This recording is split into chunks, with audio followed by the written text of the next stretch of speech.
capítulo 3, seguimos ahí, vamos al verso 10. Esta mañana, aunque Juan ya ha dado así como unos pequeños versos sobre el amor, esta mañana vamos a entrar de lleno en el tema del amor en esta carta.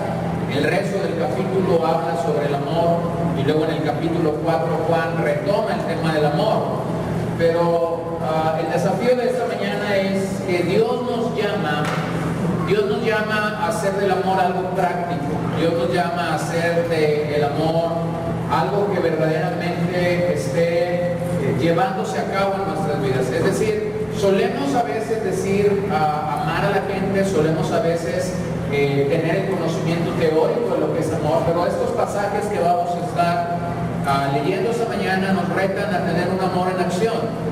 Y cuando tenemos ese amor en acción, llegamos a la conclusión de que el anhelo y el deseo de Dios es que los verdaderos discípulos, aquellos que han nacido de nuevo, sean identificados por ese tipo de amor. Lo que Juan señala en estos versos es la clase de amor por la que una persona que ha sido regenerada, es decir, que ha nacido de nuevo, tiene que ser conocida. Pero a la vez que hablamos de esto desde el punto positivo, tenemos que verlo desde el polo negativo también. Y lo que Juan revela en estos pasajes también es que la falta de una comunión verdadera con Dios, la falta de una comunión verdadera con Dios, manifiesta una ausencia de nuevo nacimiento, manifiesta que la simiente de Dios aún no ha sido colocada en nuestras vidas. Entonces, permítame preguntarle algo y preguntármelo a mí antes de leer este pasaje. No tiene que contestarlo, simplemente medítelo en su corazón. ¿Cómo demostramos nuestro amor por Dios? ¿Cómo es que usted y yo estamos demostrando nuestro amor por Dios? ¿Estamos verdaderamente marcados por este tipo de amor del que vamos a leer? ¿Es el amor la característica principal de tu vida y de mi vida? ¿Nos amamos los unos a los otros? ¿Estamos practicando este amor? ¿Poseo una nueva naturaleza o solo aparento ser un creyente verdadero?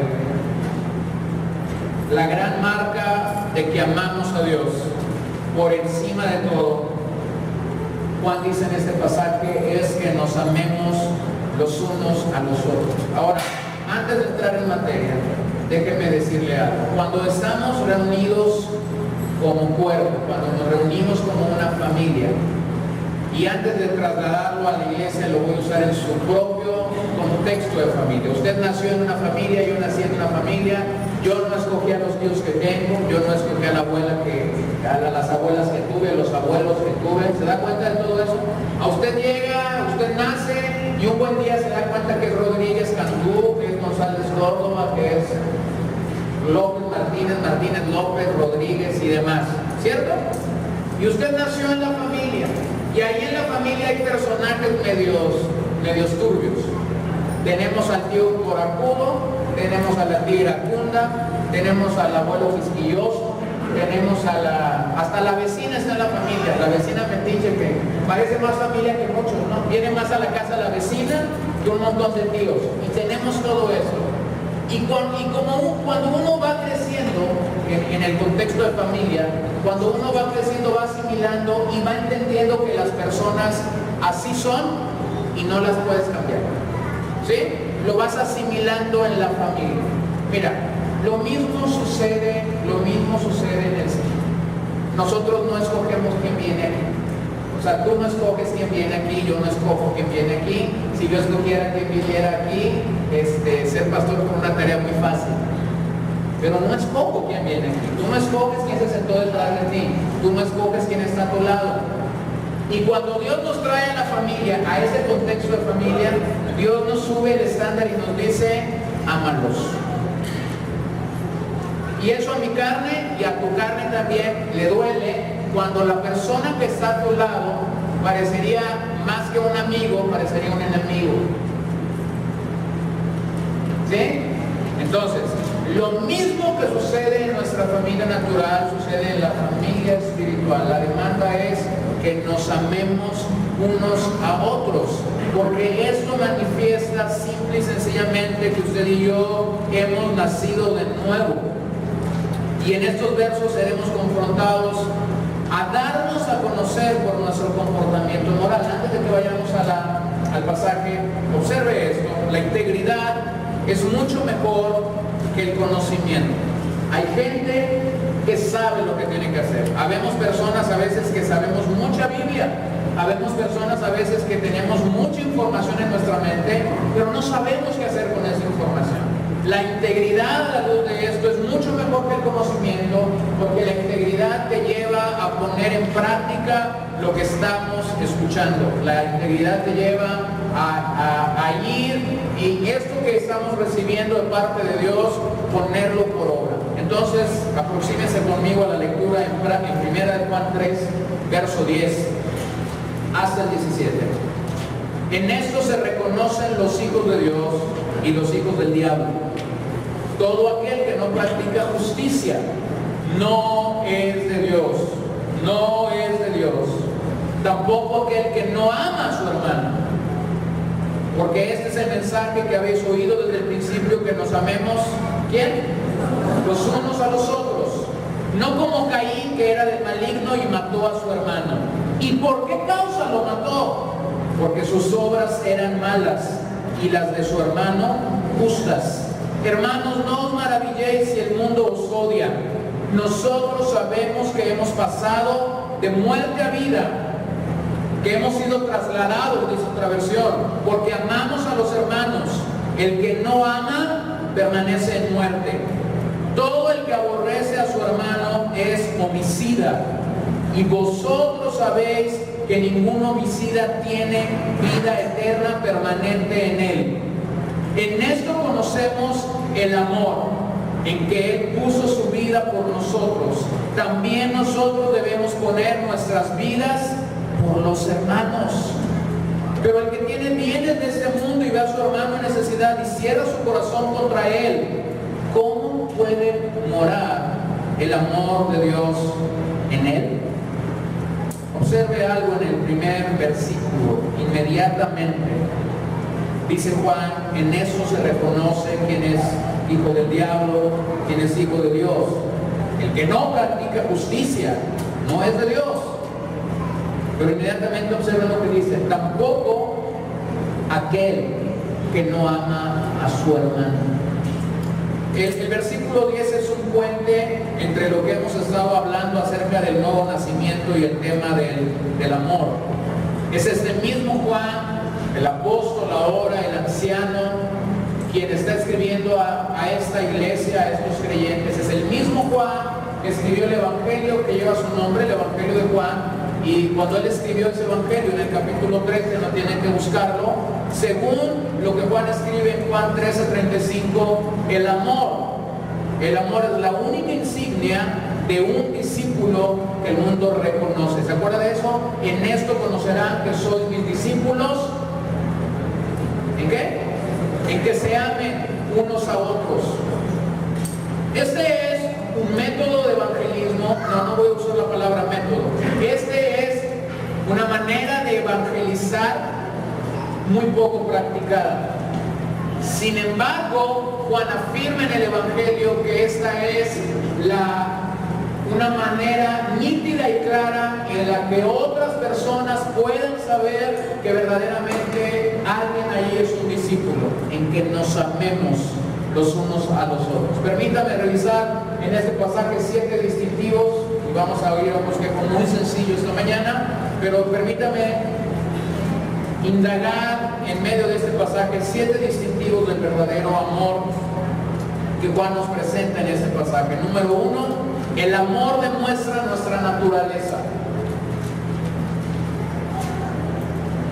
Dice la escritura aquí en el verso 10, que no hay más.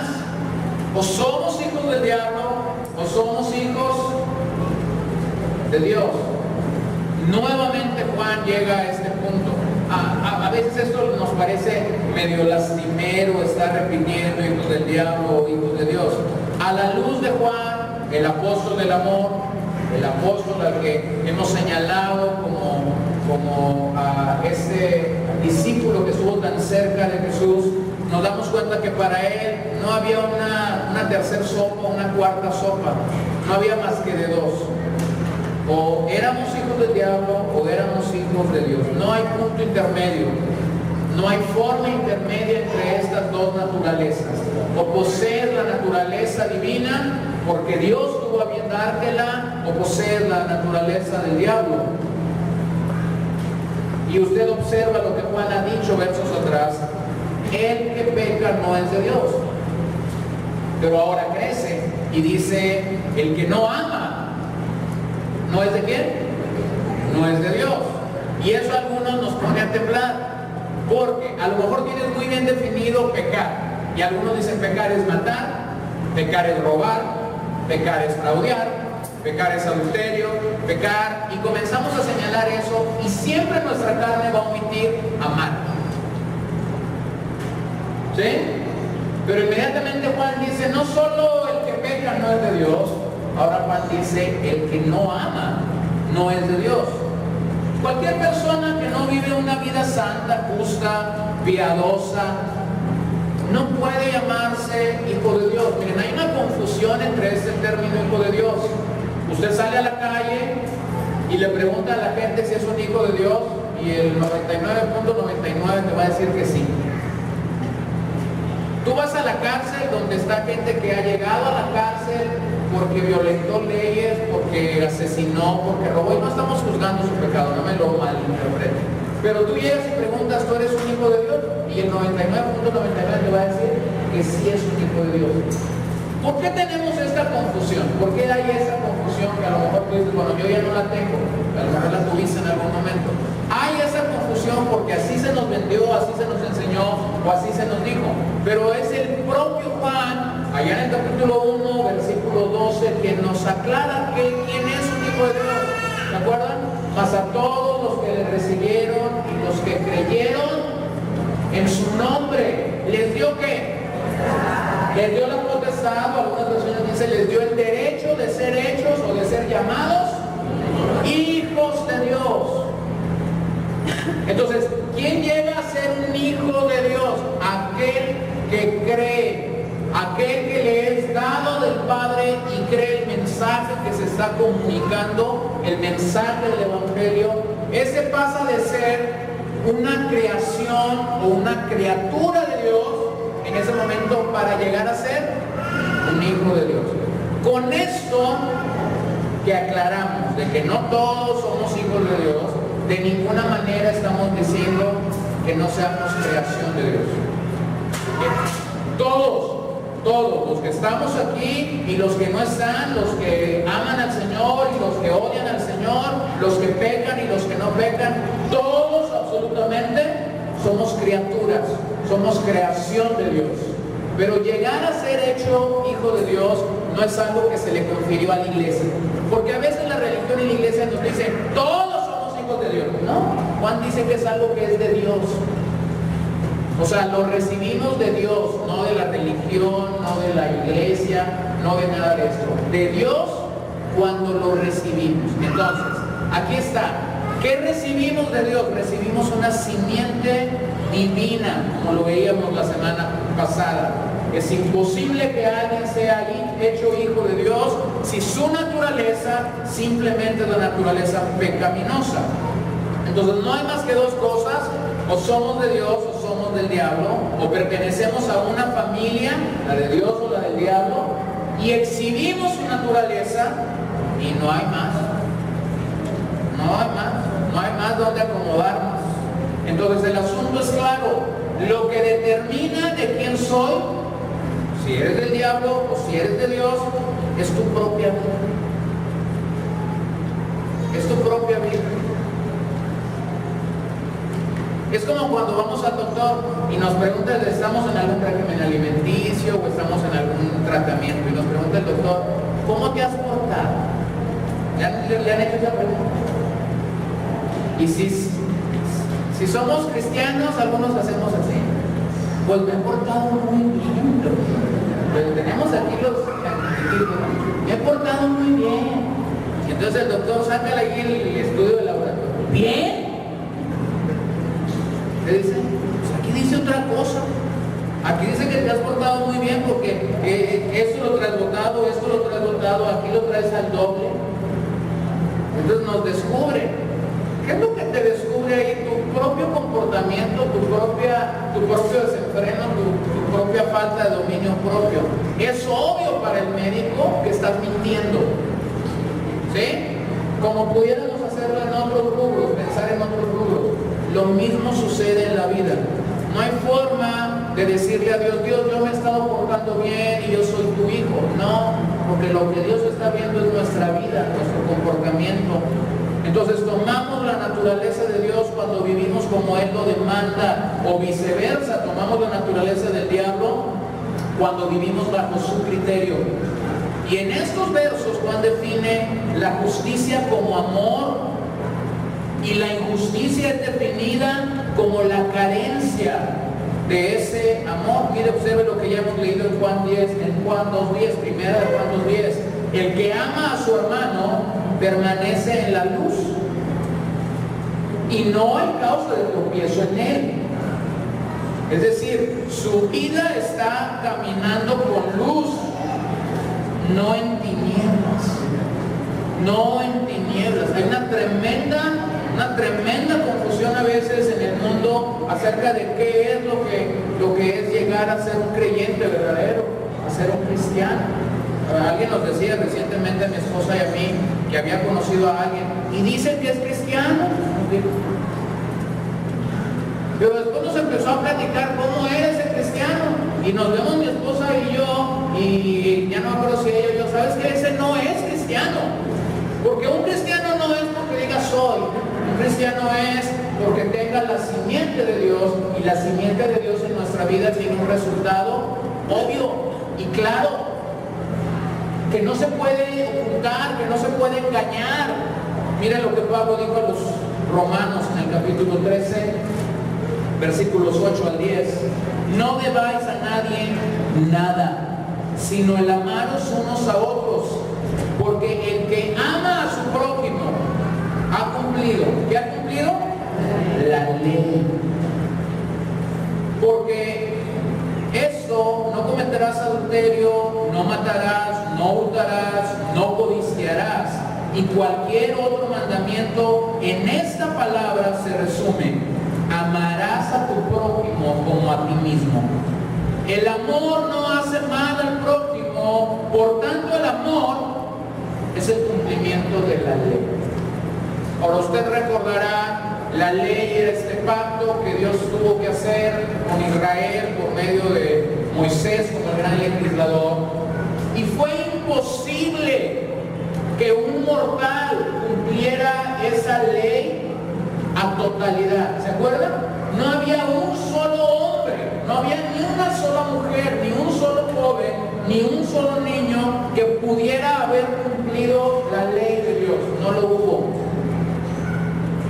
Por eso Jesús tuvo que encarnar, es decir, tomar forma humana, venir y vivir entre nosotros en este periodo de tiempo, en este lapso de tiempo, y solo Jesús como hombre pudo cumplir a cabalidad la ley de Dios. Porque tenemos que recordar algo: la ley no fue dada para salvar a nadie. A veces hay esta confusión. Y la confusión es, ¿qué pasaba antes de que Jesús hubiese venido? ¿La ley salvaba a la gente? No, la ley no salvaba a la gente.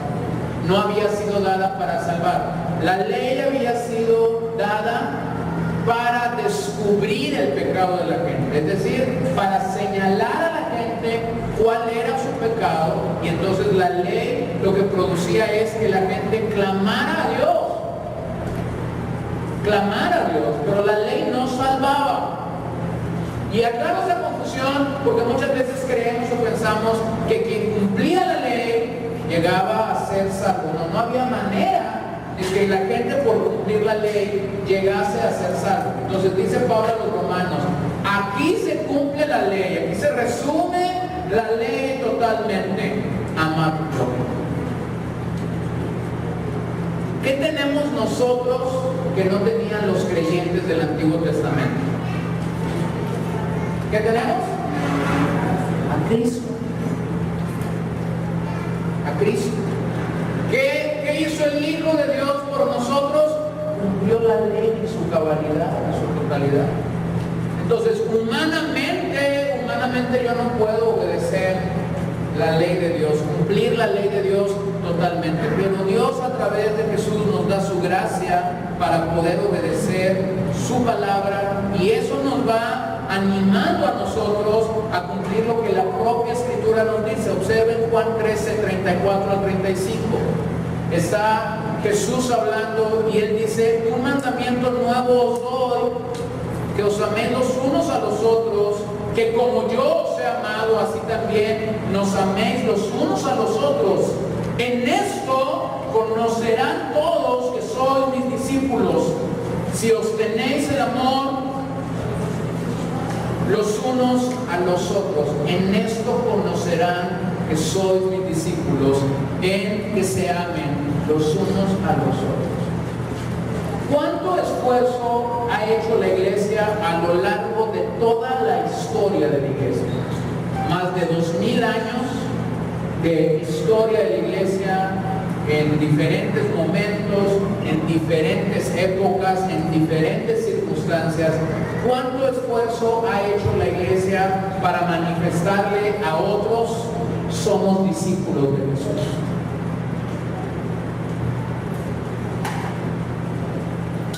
Sin embargo, aquí la Biblia te dice con claridad cómo la gente sabrá que somos verdaderamente discípulos de Jesús. Observe que en este pasaje no te está diciendo si hacemos muchas campañas, no te está diciendo si proyectamos películas en un parque, no te está diciendo si llevamos a los músicos y los ponemos a cantar en una plaza, no te está diciendo todo lo que a veces hacemos para querer comunicarle a la gente el amor de Dios. Lo que este pasaje te dice es que una forma efectiva de poder comunicar que amamos y seguimos a Jesús es que nos amamos unos a otros. Recuerdo muchos años atrás, escuchar la historia del pastor Juan Castillo y cómo es que cuando ellos llegaron a Tucson a edificar una congregación en ese lugar, los primeros creyentes, estamos hablando de la década de los 70, los primeros creyentes que comenzaron a llegar a Grace Chapel eran hippies. Todavía había una colita del movimiento hippie y él lo expresaba así: en mi mente religiosa para mí era imposible que los hippies fuesen salvos, ¿no? Entonces dice, imagínate, dice, yo tenía que predicar ahí el domingo y en la primera fila, como los hippies eran los últimos en llegar, dice, las únicas bancas que estaban disponibles cuando ellos llegaban eran las de enfrente. Y venían y me ponían a todos los hippies en las primeras filas y a ellos les encantaba, dice, tirarse en el piso lo que ya no cabían en las primeras bancas. Y yo estaba predicando, dice, a chicas que llegaban con muy poca ropa, a hombres que traían greñas como si fueran mujer, traían colgado de todo, olían de todo, fumaban de todo. Y mi mente religiosa decía, córrelos. Pero por otro lado el Espíritu Santo me decía, ámalos. Entonces, mira, hay un gran tropiezo en el amor que debemos de expresar con Dios si vamos a escuchar nuestra carne. Porque nuestra carne siempre va a tener un justificante. No lo ames porque te hizo mala cara, no lo ames porque cuando debía orar por ti no lo por ti, cuando te tenía que saludar te sacó la vuelta. ¿Se dan cuenta? Esa es nuestra carne. La forma en la que nosotros vivimos revela quién es verdaderamente un hijo de Dios y quién no lo es. Los hijos del diablo pueden profesar algo, pero su práctica es contraria. Volvemos a recordar los falsos maestros que estaban en estos días en los que Juan escribió la carta. Ellos no se preocupaban por el pecado, porque decían que el pecado era algo del cuerpo y que lo que un hombre hacía con su cuerpo en nada afectaba a su espíritu. Ya señalé esta herejía, creo, al principio de esta serie. Aquellos que decían, puedes darle vuelo a la hilacha con tu cuerpo, al cabo que mientras tu espíritu esté buscando a Dios no hay ningún problema. Pareciera tan fácil de confrontar esta herejía y de poder decir, se anula, se quita, es imposible. No hay relación en eso a la luz de la Biblia. Sin embargo, en nuestros días, iglesias cristianas o que se llaman cristianas creen que esto puede funcionar, que puedes hacer con tu cuerpo lo que quieras, al cabo que tu espíritu es lo que necesita ser salvo. Pablo dice que nuestro cuerpo es un templo. ¿Se acuerda de eso? ¿Y es el templo de quién? Del Espíritu. Y yo no creo que si tú o yo estamos pecando con nuestro cuerpo, ese Santo Espíritu, observen cómo la Biblia lo califica, santo. Si un Espíritu Santo quiera morar en un templo sucio. Y bueno, pudiéramos pasar mucho tiempo ahí, pero ellos estaban enfrentando esta lucha. Estos hombres que creían que podían seguir pecando. Permítame aclarar algo. La vieja naturaleza, esa naturaleza que nos invita a pecar, que cuando éramos hijos del diablo nos tenía dominados, conquistados y éramos esclavos de ella, esa vieja naturaleza no es el cuerpo. No es tu cuerpo, no es mi cuerpo. Porque el cuerpo puede ser utilizado tanto por la vieja naturaleza como por la nueva naturaleza. Miren lo que Pablo les dijo a los romanos, ahí en el 6:12. Por tanto, no reine el pecado en vuestro cuerpo mortal, para que no obedezcáis sus lujurias, ni presentéis los miembros de vuestro cuerpo al pecado como instrumentos de iniquidad, sino presentaos vosotros mismos a Dios como vivos de entre los muertos, y vuestros miembros a Dios como instrumentos de ¿qué? De justicia. Entonces, tu cuerpo y mi cuerpo no es la vieja naturaleza. La vieja naturaleza mora dentro de ese paquetito, paquetote, como sea, mora dentro de ahí, y lo que nosotros hacemos con el cuerpo es, o lo consagramos como un instrumento de injusticia, o lo consagramos como un instrumento de justicia. Por eso Romanos 12, cuando Pablo está escribiendo esta carta, dice que presentemos vuestros ¿qué? Cuerpos y renovemos nuestro entendimiento. Entonces aquí cabe decir algo. ¿Cuándo fue la última vez que tú estuviste delante de Dios y estuviste diciendo, Señor, te dedico todo lo que soy, dedico mi cuerpo a ti, dedico mi mente, dedico mis pensamientos, dedico mis manos, dedico mis palabras? Esta oración es correcta y creo que es una de esas oraciones que tendríamos que hacer muy seguidos. A veces me pregunta la gente, ¿por qué oro seguido?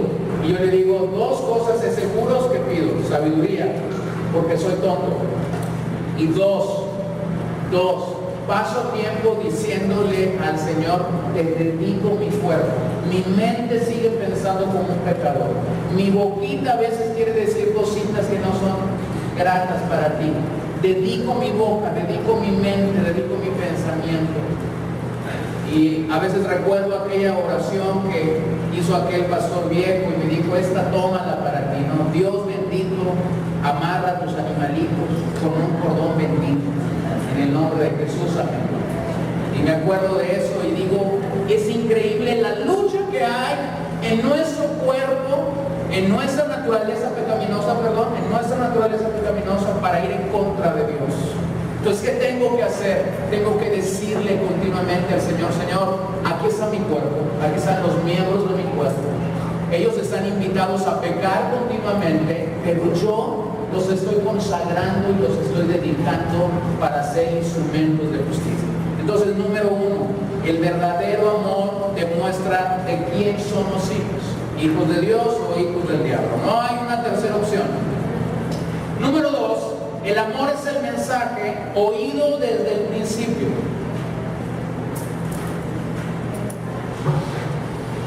Este es el mensaje que los primeros discípulos oyeron. Entre ellos estaba Juan. Este es el mensaje que Juan, cuando ya era un apóstol, ya era un embajador del Evangelio, comenzó a compartir con sus oyentes. Era el mensaje del amor. Y Juan ya lo ha señalado en varias ocasiones, o por lo menos ya lo hemos leído en varias ocasiones durante la carta. Específicamente, Juan ha hecho mención de este amor y de cómo era el mensaje que se había predicado desde el principio. Sin embargo, los falsos maestros se oponían a este mandato del Señor de amarse los unos a los otros. Y por otro lado, Juan lo proclamaba y lo proclamaba y lo proclamaba. El verbo amar está en presente, lo cual indica que amar a otros debe ser algo continuo y duradero. Lo cual indica que amar a otras personas es una parte integral del Evangelio.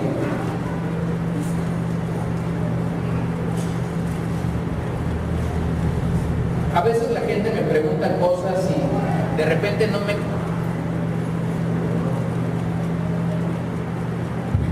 crea que se me acabó la pila. Chiste local. Estaba un predicador de más de 80 años predicando y estaba aquí echando todo el bote y en eso se le acabó la pila. Y él siguió predicando y no se dio cuenta, y Tony vino y se subió y traía la pila y le dice, se le acabó la pila. Y voltea y lo ve y le dice, vine desde San Antonio a predicar. Cada vez que voy con el cardiólogo me dice que se me está acabando la pila y ahora tú me dices, le dice que se me está acabando la pila. Era la pila del micrófono, ¿no? Bueno, amar está aquí en presente, lo ama de forma continua, es algo duradero, es una parte integral del Evangelio. Pero vez tras vez hay gente que viene a la iglesia, gente que se ha acercado al camino del Señor, y llega un momento en su vida en el que descubren cierta faceta de su vida, te cuentan unas historias tristes a veces, muy lamentables, pero te hablan de una parte de su vida y te dicen, yo no puedo perdonar a esta persona. El dolor que esta persona ha ocasionado en mí es tan grave, tan fuerte, que yo no puedo perdonarla. Y hace unos meses alguien me preguntó, estaba en esta situación y me hizo la pregunta, después de contarme todo el problema, y me hizo la pregunta, quisiera preguntarme si yo soy hija de Dios o no soy hija de Dios. Y así como que yo no había leído bien la primera carta de Juan. Yo le di toda una explicación del asunto y todo. Recuerdo al final cuando esa persona se fue, Paola me dijo, ¿tú le mentiste? Si ella no puede perdonar, entonces ella no puede amar. Y Juan dice que el que no ama, ¿qué? No tiene esta simiente, no posee esta simiente. Ahora, aquí está el problema y la lucha con nuestra carne. Nuestra carne es carne, ¿sí? Y como ya lo hemos dicho, cuando nuestra carne brilla y sale toda la parrillada. Sale todo. No nomás sale 10 millos ahí. No, sale todo. Sale el tibón, sale la rachera. Sale todo. Se va de a una. El asunto es claro. Debemos dejar en claro tres cosas en este punto. Juan dice, no es un mandamiento nuevo. ¿Por qué decía que no era nuevo? Porque si tú vas a la ley, te vas a encontrar que ya desde la ley el Señor nos decía, ama. ¿Sí? Segundo, el mandamiento es nuevo por la razón de que Jesucristo le dio un nuevo significado a este amor con su propio sacrificio. Miren lo que Jesús dijo allí en el Sermón del Monte. Mateo 5:43. Habéis oído que se dijo, amarás a tu prójimo y odiarás a tu enemigo. Pero yo os digo, amad a vuestros enemigos y orad por los que os persiguen, para que seáis hijos de vuestro Padre que está en los cielos. Porque el que hace salir su sol sobre malos y buenos y llover sobre justos e injustos. Ama a vuestros enemigos y orad por los que os persiguen. Este fue el nuevo significado que Dios, a través de la persona de Jesús, dio a este mandamiento de amar. Pero también tenemos que entender que el amor se hace conocido por la luz verdadera que brilla y borra la oscuridad oscuridad, y aquí la oscuridad se refiere a la antigua idea del hombre sobre el amor. ¿Cuál era la antigua idea del hombre sobre el amor? Que podía reaccionar contra aquel que lo maltratara. ¿Qué dijo Jesús? Habéis oído, amarás a tu prójimo y odiarás a tu enemigo. Ya ven que a veces nos gusta subrayar cosas en la Biblia, ¿no? Yo el otro día me encontré una de mis primeras Biblias en la oficina y estaba leyendo en ella, era una versión que me gustaba. Y era antes, ¿conocen la Biblia arcoíris? ¿Alguien ha visto la Biblia arcoíris? Que está llena de colores y cada color significa algo en la Biblia, el rosito una cosa, el hilito otra cosa. Bueno, en ese tiempo que yo tuve esa Biblia no aparecía todavía la versión arcoíris, pero yo leo la competencia, con mi Biblia esa yo leo la competencia en la versión arcoíris. Está toda pintada, de naranja, de verde, de amarillo, todo está pintado. Pero estaba pensando, cuando todo está pintado en una Biblia, ¿por qué pintamos las cosas, no? ¿Por qué pintamos las cosas? ¿Por qué marcamos ciertas cosas? Algunos las marcan porque les gustan, otros las marcan porque son promesas de Dios, otros las marcan porque no les gustan. Entonces, este es uno de esos pasajes que a veces la gente lo puede tener subrayado. Habéis oído que se dijo, amarás a tu prójimo y odiarás a tu enemigo. Y a lo mejor la gente en su ignorancia te dice, ahí está en la Biblia. Tengo que amar a mi prójimo y voy a odiar a mi enemigo. Sí, pero eso es ser infieles al contexto bíblico. O sea, había un dicho entre los fariseos y los judíos cuando Jesús llegó, pero entonces Jesús dice, lo oíste, lo has oído de generación en generación, pero yo os digo, amad a vuestros enemigos y orad por los que os persiguen. Miren lo que dijo el mismo Jesús. Jesús habló otra vez diciendo, yo soy la luz del mundo.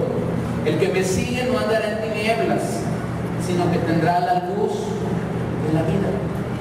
Cuando nosotros llegamos a este camino, veníamos de ya de andar en tinieblas, pero la luz ya vino a nosotros. Tenemos esa luz ahora y por eso es que debemos andar en luz. Y más adelante en este mismo evangelio, Jesús entonces les dijo, todavía por un poco de tiempo, la luz estará entre vosotros, refiriéndose a Él. Caminad mientras tenéis la luz, para que no os sorprendan las tinieblas. El que anda en la oscuridad no sabe a dónde va. Observe eso. El que anda en la oscuridad no sabe a dónde va. ¿Conoces a alguien en este mundo que no sabe a dónde va? Yo conozco un montón de gente que no sabe a dónde va. La brújula se les perdió. El calibrador se les descalibró. El GPS no les funciona. Nomás no saben a dónde van. Amanecen y se duermen. Vuelven a amanecer, se vuelven a dormir. Inventan mil cosas. Una televisión nueva me va a dar una nueva orientación. Se van y se compran su tele. Resulta que la tele no les dio nueva orientación. No, unas vacaciones es lo que necesitan. Se fueron de vacaciones, estuvieron muy contentos. Y cuando les empezaron a llegar los cobros de las tarjetas, ya las vacaciones se les fueron.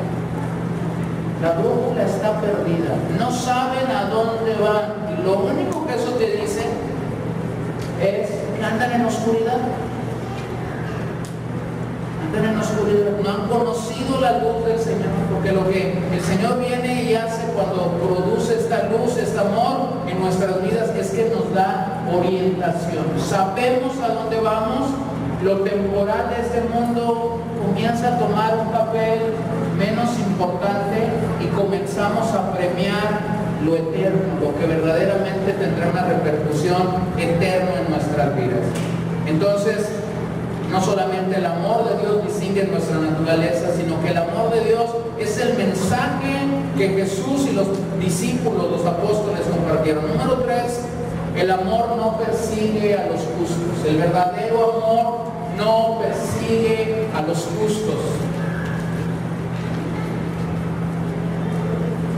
Aunque estamos distinguiendo lo que el verdadero amor hace, a partir de estos versos se introduce el personaje de Caín. Y vemos cómo es que aún los hijos del diablo pudieran tener una falsa manera de amar o de aparentemente amar. Cristo es el prototipo del verdadero amor, lo que tú y yo debemos imitar. Pero Caín aquí es el prototipo del odio. ¿Se acuerdan la historia? No tenemos tiempo de ir al Génesis, pero Caín mató a Abel. ¿Se acuerdan cuál fue la razón por la que lo mató? Que su hermano, dice Génesis, había presentado una ofrenda a la altura de Dios. Cuando tú revisas cuál fue la diferencia entre ambas ofrendas, algunos dicen, no, pues uno llevó de su ganadito, el otro ahí fue lo que iba recogiendo en la tierra. No, esa no era la diferencia. La Biblia dice que la diferencia simplemente fue la fe. La fe de Abel al acercarse a Dios fue lo que marcó la diferencia. Caín rechazó las instrucciones definidas acerca de cómo adorar a Dios y en su lugar adoró a su manera. Ahora deténgase ahí, que adoró a su manera. Esto refleja cuando una persona adora a su manera, no a la manera que Dios demanda. Lo que esto refleja es que estamos siendo presas del espíritu del anticristo. Ya expliqué semanas anteriores acerca del espíritu del anticristo. No es en sí aún el personaje del anticristo, pero es un espíritu y una actitud que ya estaba desde los días de Juan, que se levanta contra el señorío y la autoridad de Cristo en nuestras vidas.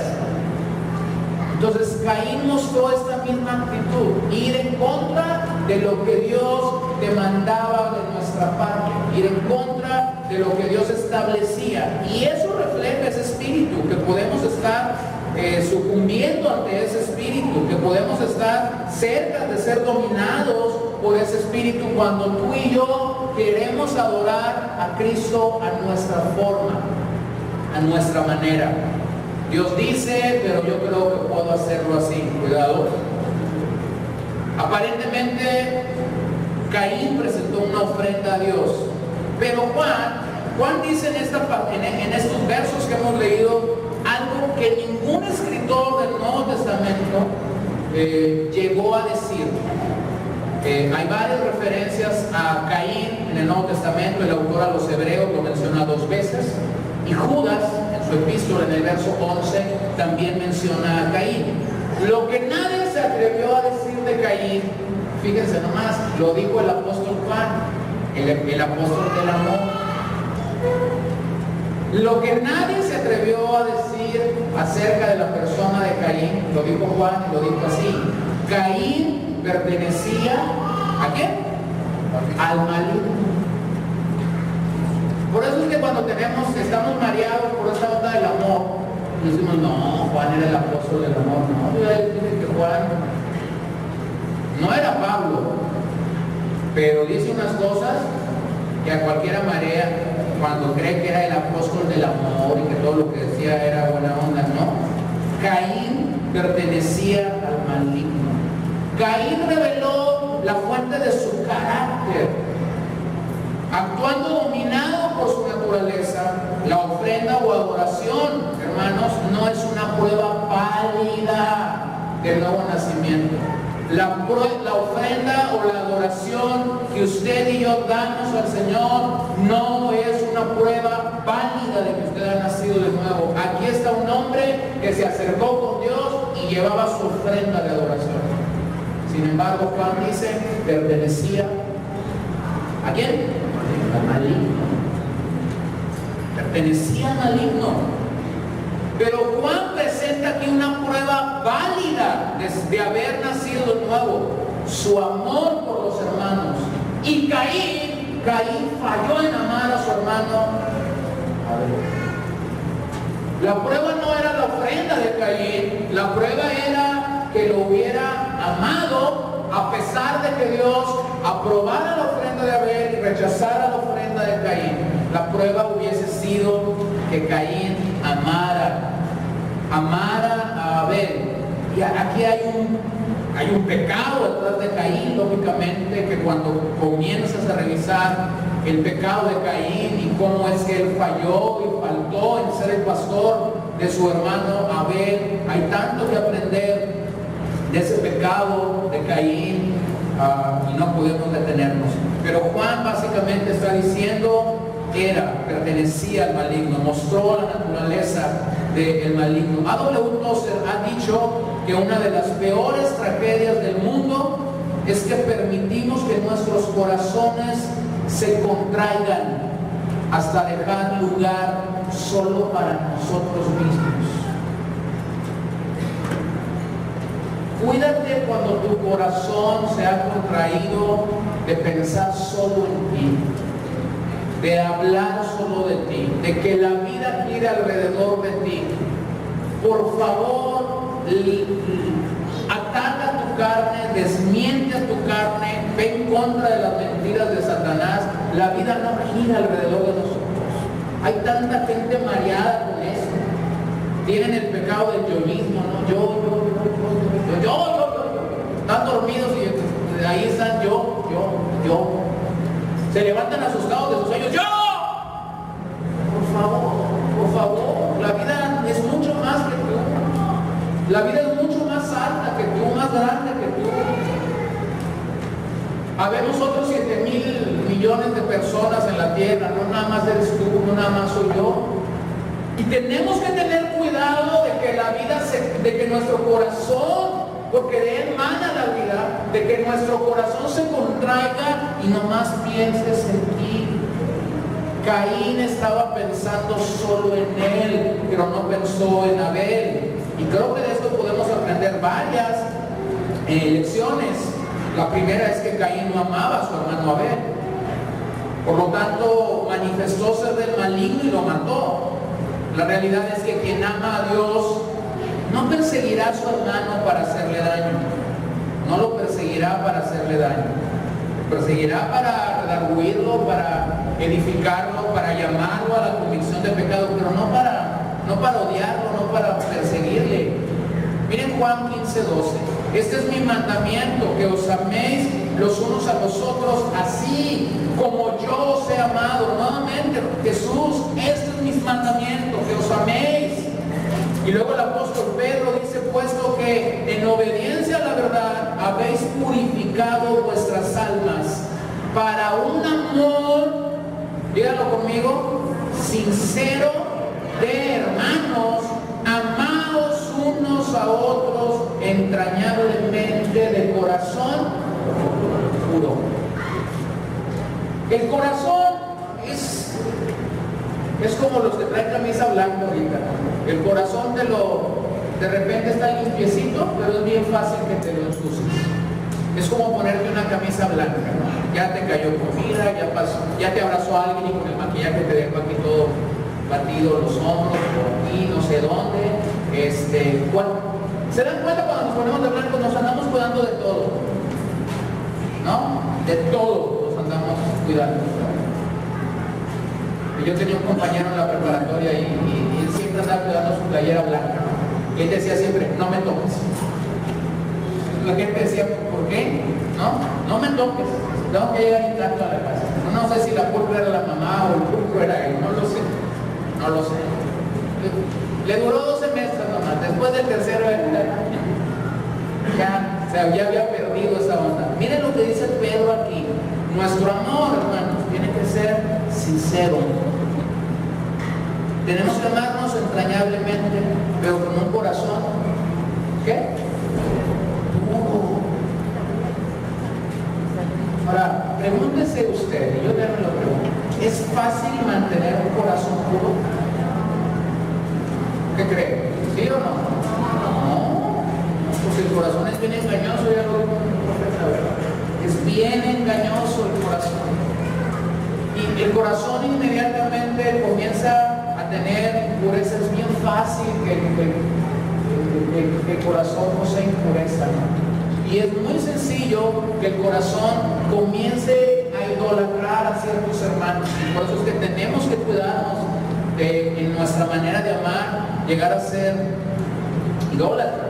Por ejemplo, si alguien te da un buen regalo en tu cumpleaños, en tu aniversario de bodas, en lo que sea, te van y te dan un buen regalo. Nadie me había regalado nunca eso. Y estás pensando, ¿cuándo es su cumpleaños? No, en 6 meses.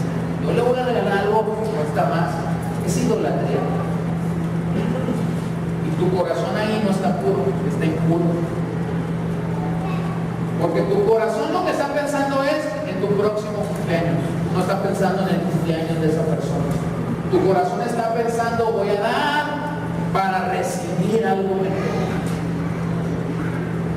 Por eso es que no podemos motivar el corazón a eso y tenemos que mantenerlo puro en nuestro amor por nuestros hermanos, por aquellos que son llamados por Jesús a la salvación, y tenemos que guardarnos de eso, tenemos que limpiar nuestro corazón puro. En segundo lugar, Juan está diciendo aquí que si amamos a Cristo, nuevamente dice, el mundo nos perseguirá. ¿Por qué? La razón es obvia. Porque cuando alguien camina como hijo de Dios, mantiene consciente a la gente que no está caminando moralmente bien, la mantiene consciente de su inmoralidad. La naturaleza de Satanás es aborrecer a Dios. Observen que Juan los llama, en este punto, los llama hermanos, no los llama hijitos. ¿Se acuerdan que los ha llamado varias veces hijitos durante la carta? Esta es la única ocasión en la que Juan usa el término hermanos. Juan lo que está haciendo es decir, no estoy por encima de ustedes dándoles un mandamiento apostólico. Me acabo de poner al lado porque yo también estoy enfrentando oposición por seguir a Cristo. Estoy con ustedes codo a codo y hombro a hombro porque por estar en el camino de Dios yo también estoy enfrentando persecución. Miren lo que Jesús les había dicho a sus apóstoles. Entonces os entregarán a tribulación y os matarán y seréis odiados de todas las naciones por causa de mi nombre. Y luego en Juan 17:14, yo les he dado tu palabra y el mundo los ha odiado porque no son del mundo, como tampoco yo soy del mundo. Lo había prometido Jesús. Por eso es que a veces nuestra teología del sufrimiento está tan errada. Nuestra teología del sufrimiento está tan antibíblica a veces. Y la gente realmente viene y dice, ay, es que ora por mí, pastor, estoy sufriendo por causa del Evangelio. Ora por ti. No, eso debería animarte y fortalecerte a que estás siguiendo a un Señor que fue perseguido, que estás siguiendo a alguien que fue vituperado, que estás siguiendo a alguien del cual criticaron, hablaron, señalaron, lo juzgaron, lo mataron. Y esta debería ser una evidencia de que estás transitando el camino de la justicia. Y esos momentos deberían ser, ¿se acuerdan de los apóstoles cuando Pedro y Juan fueron encarcelados la primera vez y estaban ahí, los golpearon y todo? Salieron, ¿y cómo salieron de la cárcel? ¿Llorando? ¿Chillando? ¿Moqueando? ¿Cómo salieron, dice Hechos? Gozosos, porque por causa de seguir al Señor nos habían lacerado. Y les dijeron, ¿se acuerdan? Váyanse a su casa y manden ahí el predicando. ¿Le hicieron caso? No, siguieron compartiendo el Evangelio, aunque esto les costó mucho sufrimiento. Vean el final del capítulo 11 de los Hebreos, cuando ya llega un momento en el que el autor a los Hebreos resume, ya deja de hablar de vidas concretas como en los primeros versos. Otros experimentaron vituperios y azotes y hasta cadenas y prisiones.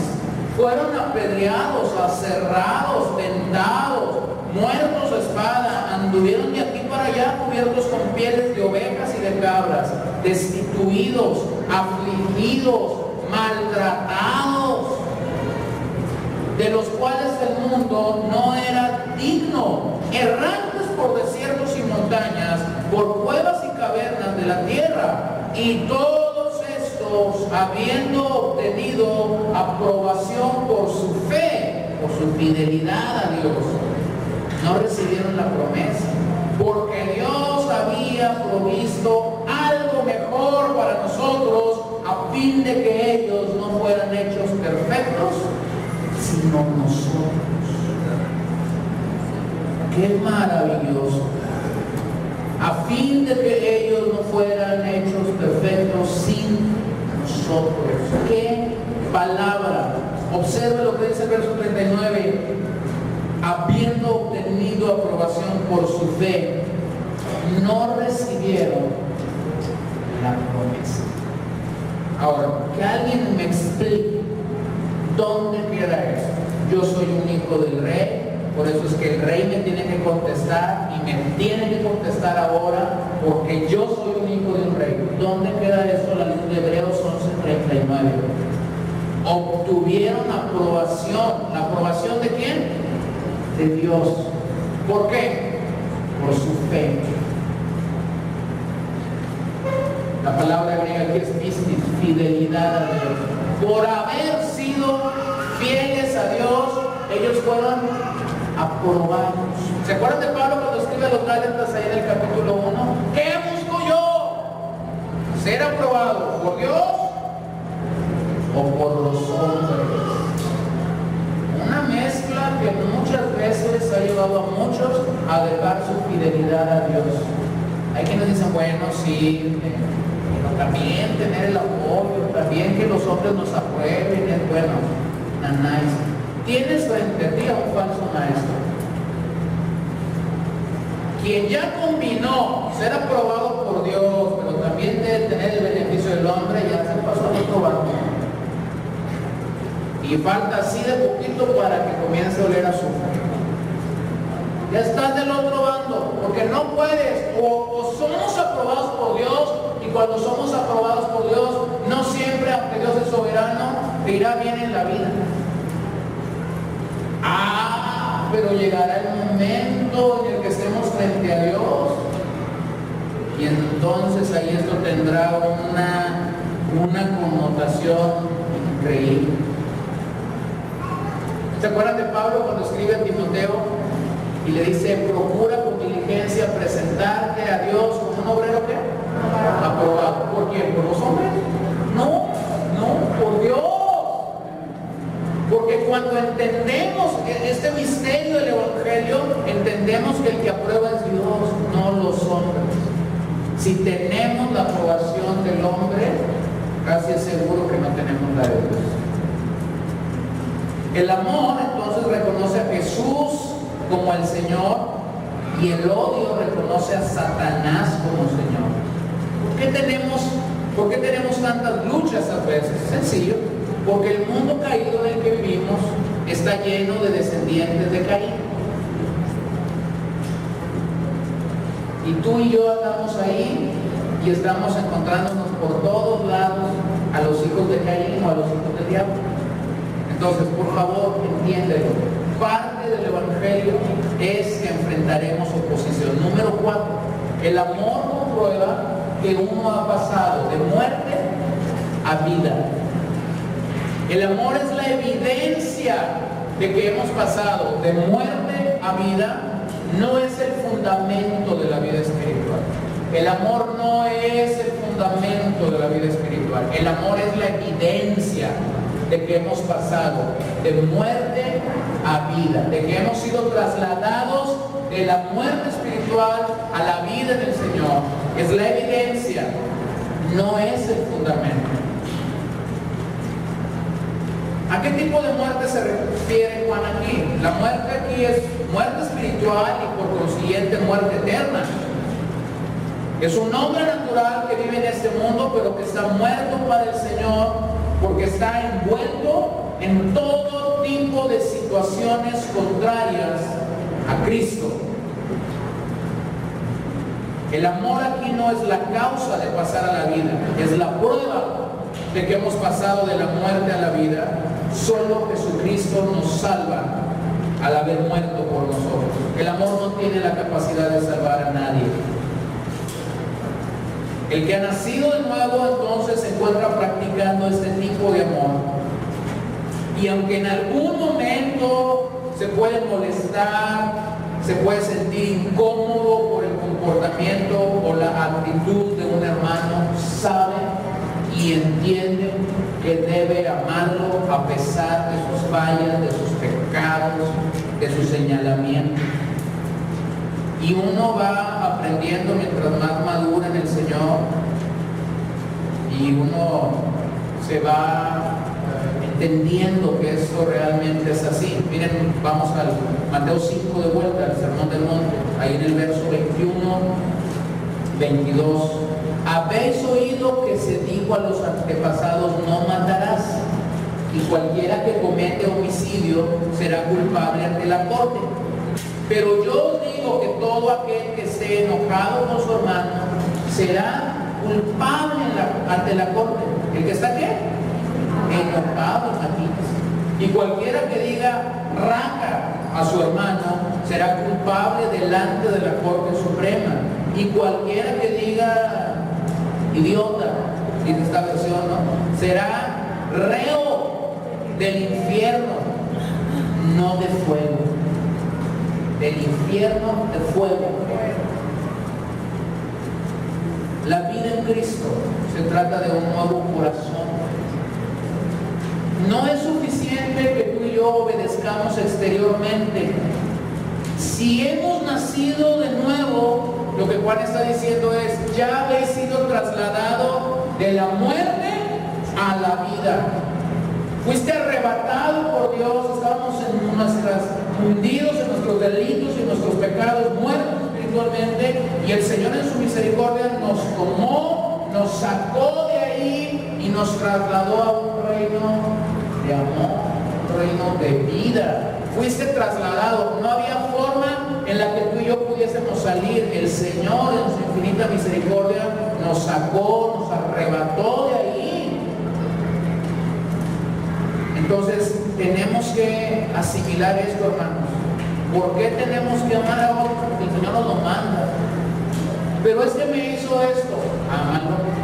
Ah, pero es que tú no sabes, me la volvió a hacer. El consejo es el mismo: ámalo. Ah, pero es que mira, ya oramos y ámalo.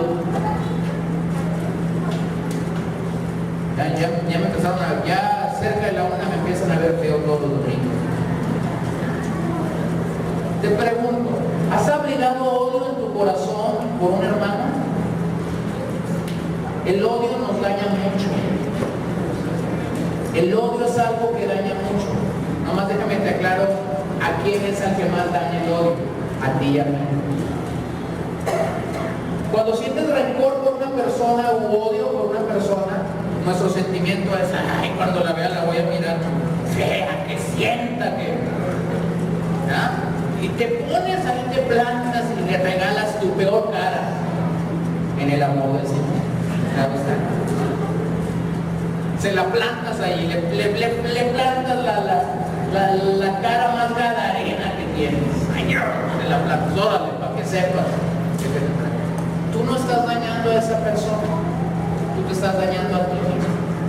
Tú te estás amargando, tú te están saliendo unas raizotas de amargura que si las pudieras ver, te espantarías, te asustarías. Porque esta clase de odio, que fue la misma clase de odio que dominó a Caín, esta clase de odio nos lleva a un calabozo espiritual. Porque el Señor va a decir siempre lo mismo: ámalo, ya lo dijo. ¿Se acuerdan de aquel momento en el que Jesús está ya por ser entregado en el huerto de Getsemaní, ya orado, ya está con sus discípulos, y en eso comienza a acercarse Judas? ¿Recuerdan? Ya sabemos ahí la historia, ya sabían que eran 30 monedas de plata, y bueno, ya habían dado la señal, no lo iban a entregar. Y cuando Judas se está aproximando a donde está Jesús le dice una frase escalofriante, ¿no? Cuando la lees por primera vez: amigo. ¿Amigo? ¿El traidor? ¿Por qué lo entregó? ¿Amigo? Sí. Porque un amigo lo que logra en tu vida y en mi vida es aproximarte a que el propósito de Dios se cumpla en ti y en mí. Y aunque Judas no estaba pensando en el acto maravilloso que era como que Judas nada más fue y le dio enter a la computadora, ¿no? Y ahora actívese todo lo que ya los profetas han dicho que se tienen que activar. Y el Señor le dice: amigo. ¿Has sentido esos momentos ríspidos con alguna persona, con algún hermano? Es tu amigo. A ver, Piénsalo así. En esos momentos rígidos que no sabes qué onda, comienzas a orar. Señor, otra vez me la hizo. Y te la vuelve a hacer. Y tú, pues ya no te queda otra más ir con el Señor, ¿verdad? Y ahí va, Señor. Te lo entrego, Señor. Llévatelo ya al infierno, aunque sea, pero llévatelo. ¿Qué está logrando esa rígida? ¿Qué está logrando eso rasposo que está trayendo? Que tú te acerques al Señor. Que tú desayunes, digo que tú ayunes un poquito más. No desayunen porque si están con ese sentimiento les va a caer mal en el estómago. Pero comienzan a buscar a Dios porque no sabes qué hacer. Y ahí es cuando entendemos esto que Jesús dijo cuando vio al amigo. Pero nosotros, hermanos, nosotros tenemos que ser limpios, tenemos que guardar un corazón limpio si queremos crecer en este tipo de amor. Y por eso es que Juan está escribiéndonos estas cosas. Por favor, no cometen el error de decir, era para aquellos creyentes de aquel tiempo. No, es para nosotros. Número 5, vamos a correr. El amor no odia. Muchas personas creen que son aceptables a Dios y que Dios nunca los rechazará. Sin embargo, tienen todo tipo de sentimientos negativos en contra de los demás: enojo, resentimiento, envidia, celos, desagrado, rencor, irritabilidad. Frente a Dios, el odio es sinónimo de homicidio.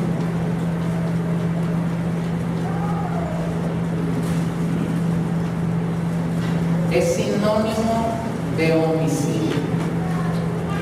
El odio es sinónimo de homicidio frente a Dios. Juan presenta aquí el odio similar al asesinato. Es decir, quien odia es como un ¿qué? Asesino. ¿Sí? Pero sí, así lo presenta Juan. Está como hace unos meses ya venía una persona aquí, platico con alguien. Tengo unas ganas de agarrar a ese pastorcito. Me dice unas cosas que no me gustan. Y cuando me la platicaron así, me hacían la cara y yo decía, ¡ay! Bueno, después de venir, yo estaba el otro día en mi carrito ahí, mi esposa andaba por un lado y yo estaba por otro. Iba ahí yo, muy contento, echando unas cosas. Y en eso que la veo como a 30 metros. Ay, señor, ahora sí me va a ganar solo. Y lo trae acumulado ya. Lo trae, que me ha de traer hasta acá, la de traer yo. Cúbreme, Señor, con tu sangre. Amárrala con ese cordón bendito que tú tienes. Pero mira, odio es sinónimo de homicidio frente a Dios. Y por eso tenemos que guardar nuestro corazón. Proverbios 10:12. El odio suscita rencillas, pero el amor cubre todas las transgresiones. Primera de Juan 4, del 20 al 21, ahí más adelante vamos a llegar ahí. Si alguno dice yo amo a Dios y aborrece a su hermano, es un mentiroso. Porque el que no ama a su hermano, a quien ha visto, no puede amar a Dios a quien no ha visto. Y este mandamiento tenemos de él, que el que ama a Dios, ¿qué? Ame también a su hermano.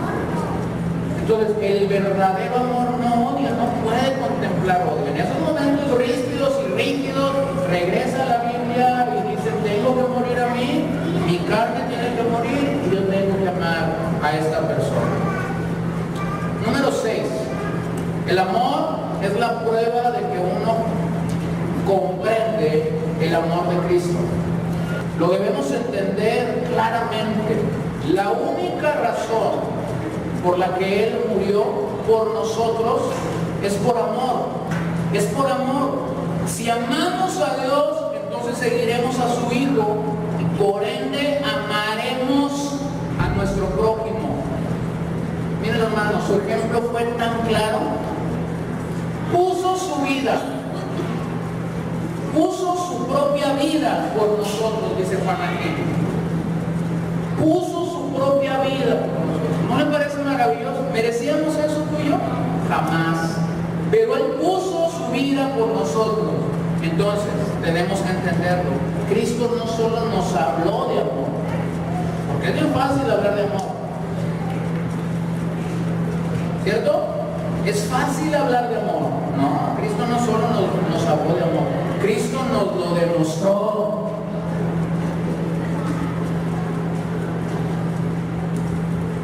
Señora, ¿se acuerdan cuando que hoy su marido les escribía? ¿Se acuerdan o no se acuerdan? Digo, te amo, mi vida, eres lo más hermoso y maravilloso. Y hay unas cartotas, bueno, cuando había tiempo de cartas, ¿no? Poesía tras poesía, tarjeta tras tarjeta. Luego se casan y no sé por qué, por obra de magia, se van las cartas, se van las tarjetas, se va todo eso. Y la señora reclama y dice, pero si eras tan buen poeta. Bueno, pero pues, ya logró lo que quería lograr. Ya es que ya logré lo que quería lograr. Eso en vez de ayudar a la situación le echa más leña al fuego. Está como yo, voy a confesar un pecado, ¿no? Cuando estaba queriendo convencer a Paola, tenía un amigo dibujante buenísimo. Yo le decía, oye, échame la mano, dibújame ahí unas cositas. Y él dibujaba y ya, yo le ponía por mi letra. Y entonces ya que nos casamos, no me has dibujado. Entonces después que decía, te voy a confesar un pecado. Yo escribía, pero el dibujante son, híjole, las que me la vi. Observe algo, Cristo no solo nos habló de amor, Cristo nos demostró ese amor de una manera sublime. Y el punto aquí es que si amamos aún a los que hacen cosas en nuestra contra, significa que hemos llegado a conocer el amor de Dios. El verdadero amor es un acto y no solo es un sentimiento. Esto nos lleva a sacrificio, a dedicación y a una vida abnegada. Juan 15:9. Como el Padre me ha amado, así también yo os he amado. Permaneced en mi amor. Y luego en el verso 13. Nadie tiene un amor mayor que este, que uno dé su vida por sus amigos. ¿Fueron palabras? Simplemente Jesús dijo, nadie tiene mayor amor que el dar su vida por un amigo. ¿Fueron palabras? Fueron más que palabras, ¿no? Él nos lo mostró con un ejemplo claro. La autopreservación, dice Warren Wiersbe, es la primera ley de la vida física. Pero el autosacrificio es la primera ley de la vida espiritual. El hombre natural busca la autopreservación. El hombre espiritual, aquel que ha nacido de nuevo, que ha recibido la simiente divina, tiene el autosacrificio como la primera ley de la vida espiritual. Terminemos, número 7. El amor es compasivo y da para las necesidades de la gente. Es compasivo y da para las necesidades de la gente. La palabra ahí, bienes de este mundo, significa las necesidades de la vida, la forma en que se vive, los medios para sostener la vida.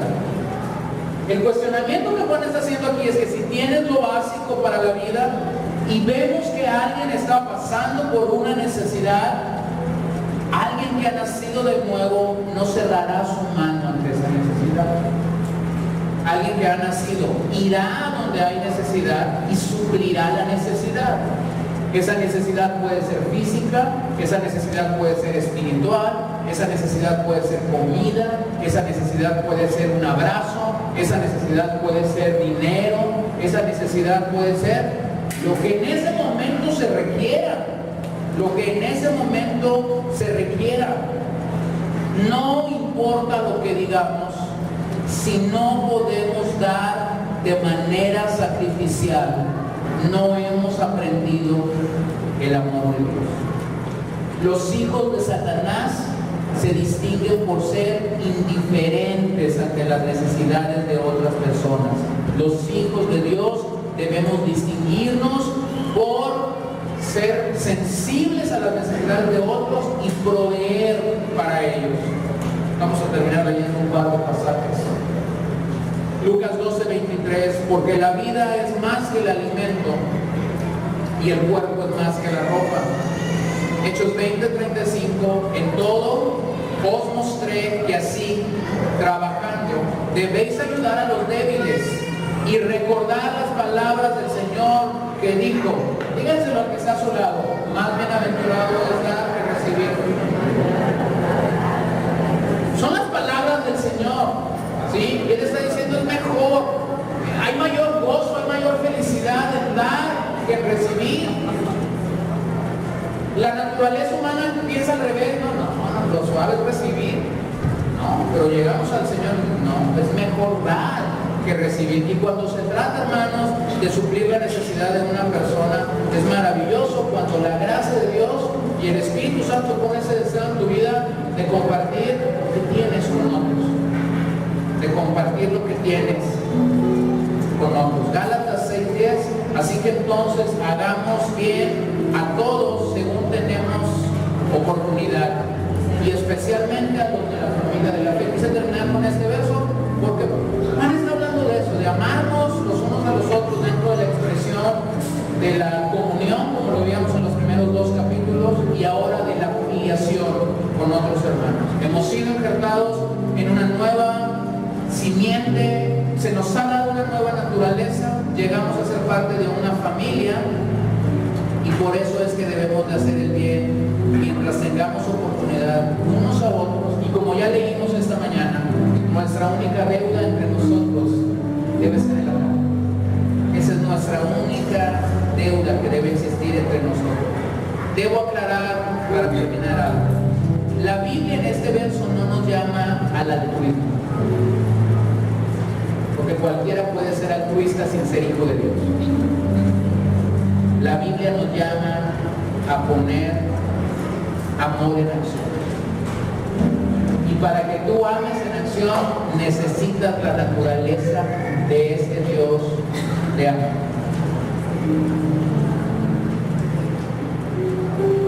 ¿Eres generoso con tu dinero, con tu bien, con tus bienes y con tu tiempo cuando ves la necesidad de otros? ¿O eres indiferente ante la necesidad de un hermano? Hermanos, esta es cuestión de amor o muerte.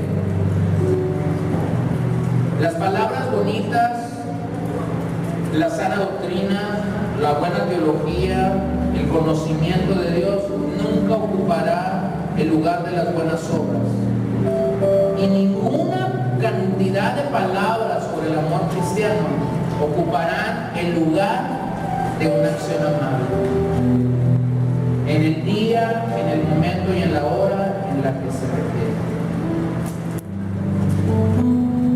Cito a John Stott para terminar. Él dijo: el sacrificio de Cristo, que Cristo hizo de sí mismo, no es precisamente una revelación del amor que ha de admirarse, sino un ejemplo que ha de imitarse. Algunos nos sorprendemos y decimos: wow, el amor de Cristo por nosotros. Hermanos, eso es una parte, pero el otro lado de la moneda es que ese amor de Cristo nos debe llevar a imitarlo.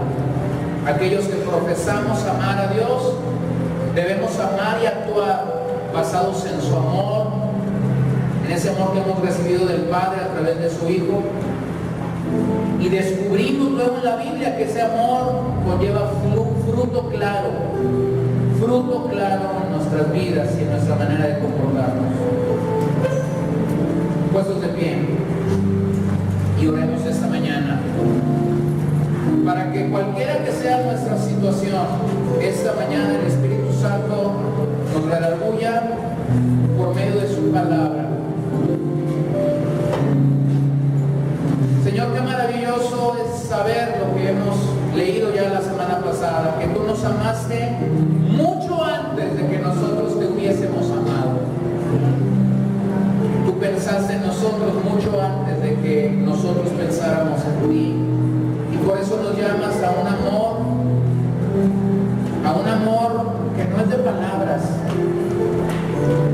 sino un amor que es de acción, que ve la necesidad de otro y está dispuesto a suplirla, que ve el hambre de otro y está dispuesto a suplirla, que ve el decaimiento espiritual y está dispuesto a preguntar preguntar qué te está pasando, por qué te has alejado del camino del Señor.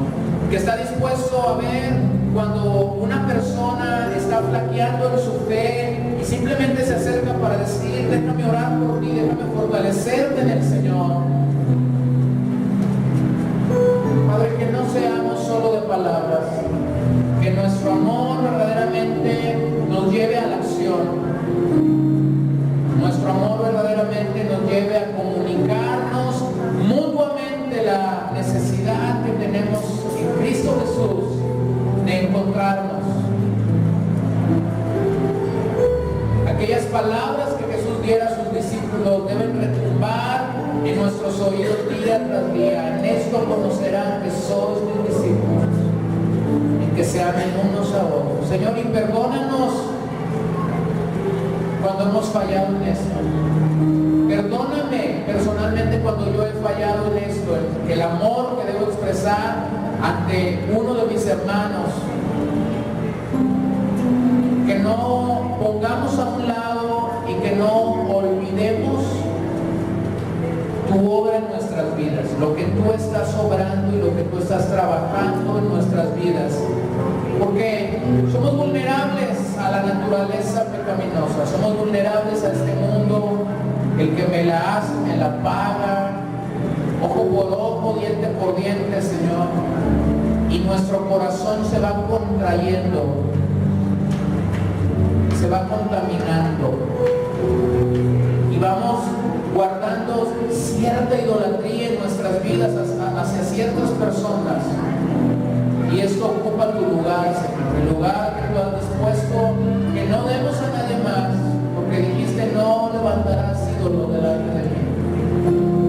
Perdónanos, perdónanos. Y aquellas palabras que dice a los tuyos, amarás al Señor tu Dios con todo tu corazón, con toda tu mente, con toda tu alma, verdaderamente orienten nuestras vidas. Pero también dijiste, y el segundo es semejante, similar, amarás a tu prójimo como a ti mismo. Ayúdanos porque somos deficientes para amar a otros a la altura que tú lo demandas. Danos tu gracia cuando no sabemos qué hacer. Ahora mismo, si nosotros nos encontramos en conflicto con otra persona, permítenos amarla. Permítenos perdonar lo que ha dicho, lo que ha levantado en mi contra, la crítica, la murmuración, el señalamiento. Perdón, danos un corazón perdonador, Señor.